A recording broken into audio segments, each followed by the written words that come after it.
Topik 1. Demonstrasi kontekstual. Pembelajaran berdiferensiasi. Halo teman-teman, pada topik 1, alur demonstrasi kontekstual, kelompok kami yang beranggotakan Hesti, Mai, Aldi, dan Rati akan mempersembahkan hasil diskusi kami. Selamat menyaksikan. Tahukah kalian bahwa setiap individu memiliki keberagaman karakter, latar belakang, minat, bakat, keterampilan, maupun gaya belajar?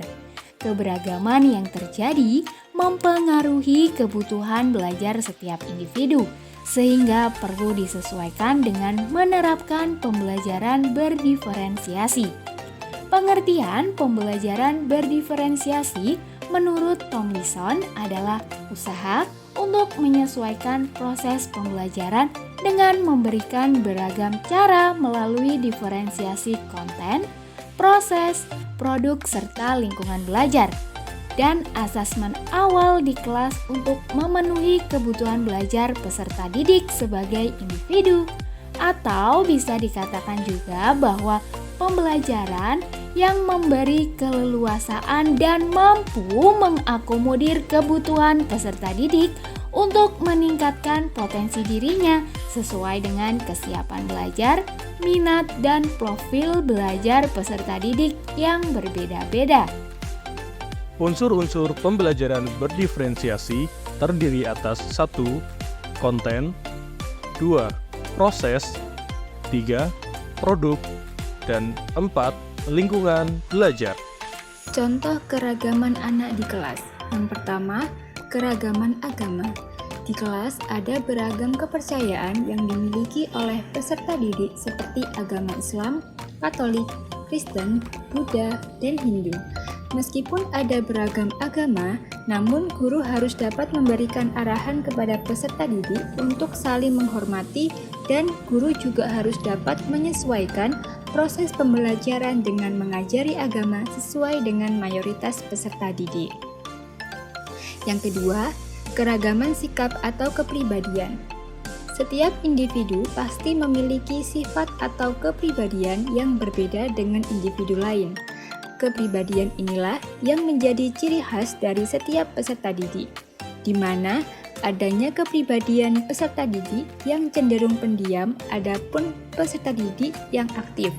Dari hal inilah, guru harus mampu mengelompokkan peserta didik agar dapat bersosialisasi dengan temannya. Yang ketiga, keragaman gaya belajar.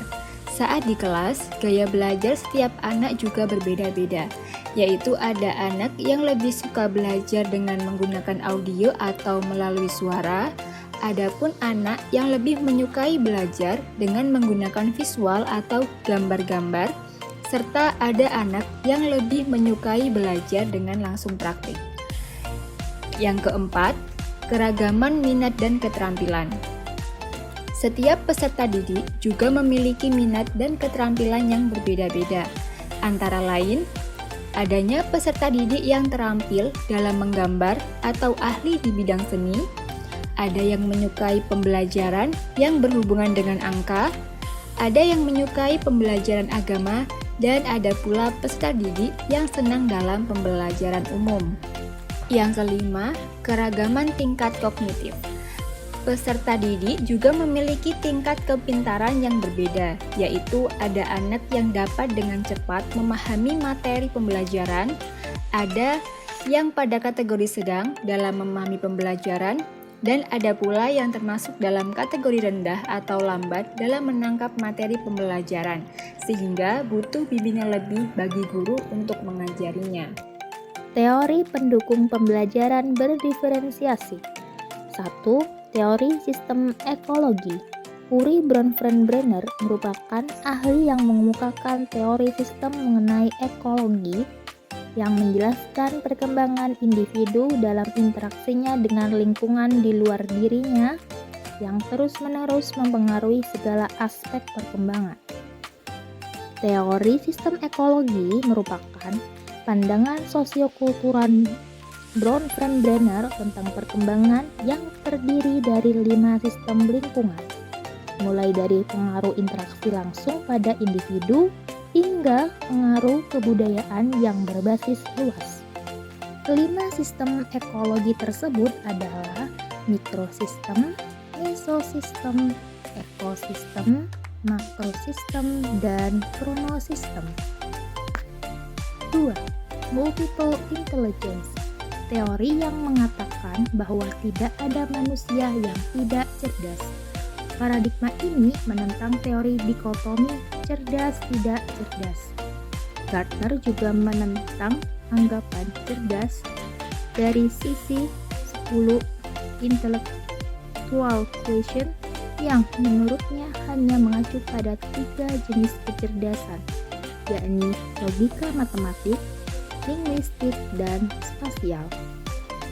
Untuk selanjutnya, Howard Gardner kemudian memunculkan istilah multiple intelligence.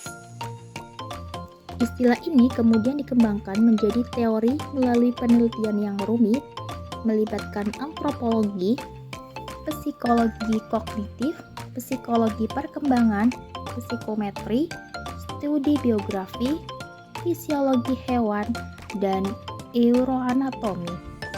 3. Zone of Proximal Development. Teori ini menjelaskan tentang jarak tingkat perkembangan aktual anak dengan tingkat perkembangan potensial, sebagaimana cara anak memecahkan masalah dengan individu maupun dengan temannya. 4. Learning modalities. Modalitas berarti gaya atau tipe. Maka, modalitas belajar seseorang merujuk kepada gaya atau tipe belajarnya. Modalitas belajar atau learning styles juga merujuk kepada cara interaksi individu dengan sistem pesan atau rangsangan, kemudian memproses dan menganalisa pesan tersebut di dalam otak untuk dijadikan pengetahuan.